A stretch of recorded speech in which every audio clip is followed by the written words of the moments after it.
I just wanted to talk about the health benefits of roasting versus steaming. And there really are health benefits to both. So with roasting, you're going to enhance the flavor through caramelization. You're caramelizing those natural sugars that exist in vegetables because there is some natural sugar in really most of them, especially the ones that we are going to be roasting. You're retaining most of the nutrients. You're not going to retain all of them, which is one of the benefits of steaming over roasting, but you are really retaining most of them. And actually some nutrients, so vitamins, for example, will be lost, but some of those micronutrients like beta carotene, which we'll find in carrots, lycopene, which we'll find in tomatoes, we're actually going to be bringing them out more during the roasting process. So some of the vitamins will be lost, but some of them will actually be brought out more because of the higher temperatures. So when we're having carrots or tomatoes, things like that, are that those deeper colors, we're bringing out some of those nutrients. So definitely something to think about. Also, I know a lot of people think about weight loss, but when we are thinking about people who do need to actually gain weight, if they're sick or for some reason have a hard time gaining weight, we are adding fats. We can add healthy fats. We can add butter. We can add oil. And this can definitely increase the calorie content of that as well, while still getting tons of vegetables. So steaming, we're preserving most of the vitamins and the minerals, much less amount of processing that goes on. So we are really retaining most of those vitamins and minerals. We're maintaining some of those natural flavors and textures without adding fats because we're just using butter to steam it. We are producing a more tender food. With roasting, we're going to make it crispier. With steaming, we're going to make it softer. It's really ideal for vegetables, seafoods, and delicate foods that can be overcooked very easily. So again, to summarize, roasting can enhance flavor and texture with some nutrient loss because of the heat, but then we get the lycopene and the beta carotene, more of that, and steaming is generally a healthier one just because we're preserving most of the nutrients and producing a softer texture, and we're not using any sorts of fats. They're both really great ways. We're still eating healthy foods, but there is just the small differences between the two. A sticky ginger chicken with sesame seeds and then like a bok choy side to go with it. I made a rice this morning and it's half 1 cup brown, 2 cups of white. Just if you want to try and add a little bit of nutrition, it's not all white rice. And honestly, you don't even taste it. I've been doing it for quite a while. So I pre-cooked my chicken and I'm just going to add some garlic in this,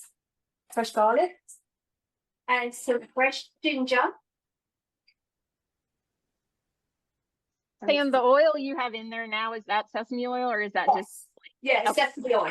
I actually have 2 here. I bought one yesterday, but I already had one. I have a cucumber one and I have this one. This is what it looks like. It really does make a difference in cooking. The taste is very flavorful. Quickly stir fry that. You see it bubbling now. I'm going to add the chicken back.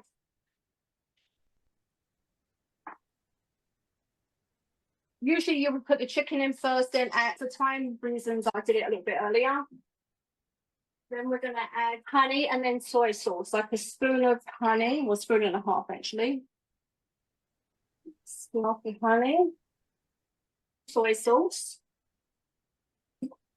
That's 1.5 spoons. You just eyeball that. I've already done it once this morning. Especially with cooking, eyeballing really works. You're not baking. It's not like chemistry in the same way. Yeah. Exactly. So I'm going to get that going, and that starts getting like a little thicker, and then we're going to put some spring onions in there. And just spring up some onions in there.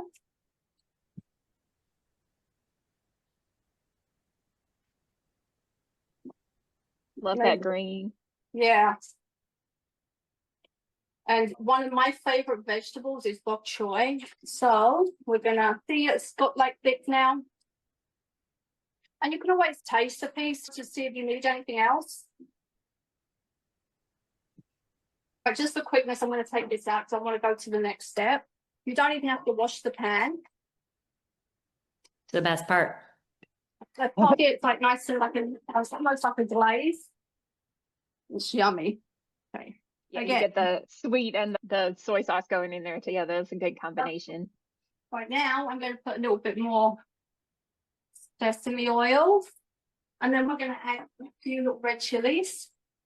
Very spicy. And then garlic. And turn it down. We're going to start off with the stalks just because they're a little bit harder to cook. Look that up.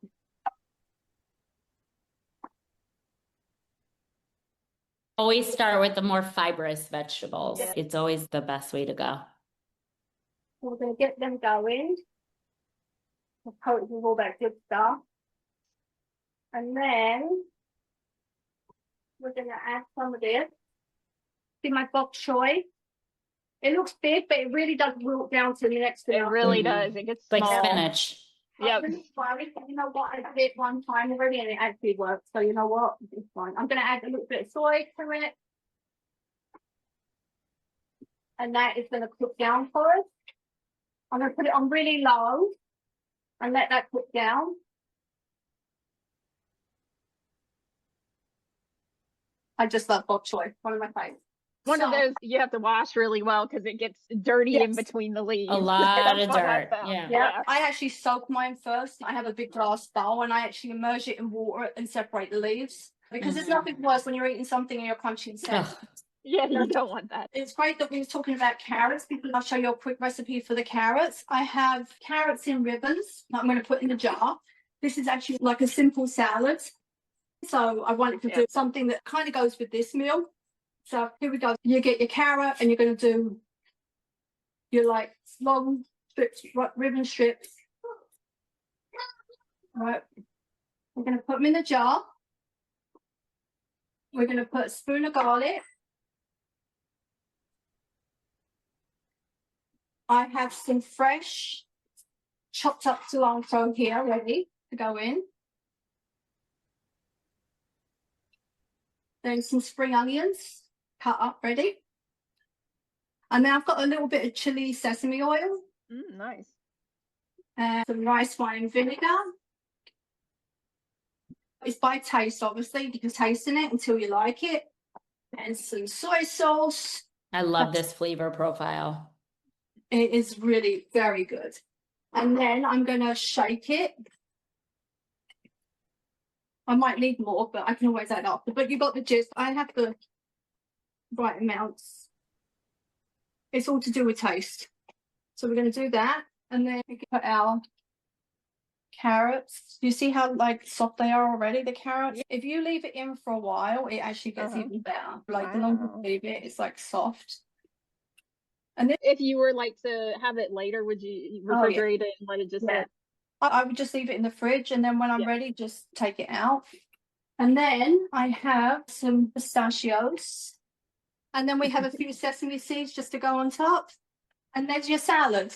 This is still wilting down, but I'll show you the finished product. Gorgeous. Oh my God. Salad, Job, Sam. my sticky chicken, and my bok choy. Beautiful. That looks delicious. And the water of the week is fresh basil because I still have my basil plant that's lasted. Looks so good. That's it. Delicious. I am making a roasted tomato and roasted pepper gazpacho. Gazpacho is very much like a summer soup, but when you roast the peppers and don't eat them raw, it adds a little bit of depth. So basically what I did is I already roast my vegetables. I don't want to do too many because I don't want too much gazpacho, but I did 6 tomatoes, 1 bell pepper, and 1 red onion. And I roasted them on a sheet pan. I took off most of the skin, wanted to cool down just because it makes it for a smoother soup. I took off all of the peppers, that comes off really easily, and most of the tomatoes. I wanted some of it to have some of that like chunkiness. I'm going to put all of my vegetables into a blender. So I have my pepper. And if you want a little bit more pepper, you can add another one, but the taste really is much stronger than the other vegetables. So I wouldn't add too much. Then I'm going to go in with my tomatoes. You're going to roast them, by the way, 400 for 25 to 30 minutes, not super long. You want them to get mostly charred, not super charred or burnt. Otherwise, your soup will taste burnt. Then the red onion. And by the way, sometimes people put the raw onion too. I personally don't love raw onion, which is why I'm roasting it, but you can do whatever it is you want. So I have all these vegetables in here. Then you're going to take 1 cucumber and you're going to want to chop it pretty small, just so that there's not like these big chunks of cucumber. You just want the cucumber more for the taste of it and a little bit of a crunch texture. So I'm going to go in with that. Then for my flavors, I'm going to go in with 3 tablespoons of olive oil, 3 tablespoons of that. And then I'm going to do 2 tablespoons of red wine vinegar. You can also use sherry vinegar. It does change the taste a bit, but I've done both. I prefer it with the red wine vinegar, but it's still very good with the sherry vinegar. So we're going to go in with 2 tablespoons of that. Already smells so good, by the way. And then we're going to go in with 1 cup of water, but I'm going to start with half a cup and then I'm going to add more. So that was like about half a cup.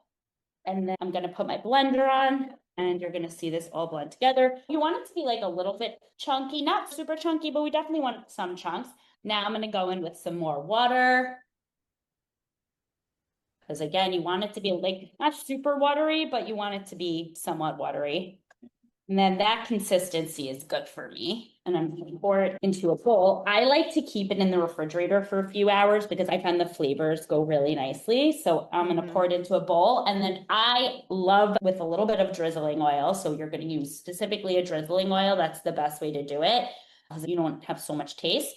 And that's all you're going to do. And then you can put some parsley on top or some other herbs. Pretty. It is so delicious, super easy. You can keep it in your fridge for a few days. You can put some cheese on it. Really easy, delicious. By the way, I forgot to mention, you should put garlic on your roasting pan as well. I just didn't have, so instead I sprinkled garlic powder. I didn't use any salt or pepper. You can, but I find the garlic flavors it enough. And you just throw that in with everything else and blend it up. So simple steps there. What kind of tomatoes did you use? Just use regular tomatoes, not beefsteak, but just regular tomatoes, the right big tomatoes. And definitely you want to serve this cold. Yeah, that's the deal with gazpacho. It is a cold soup.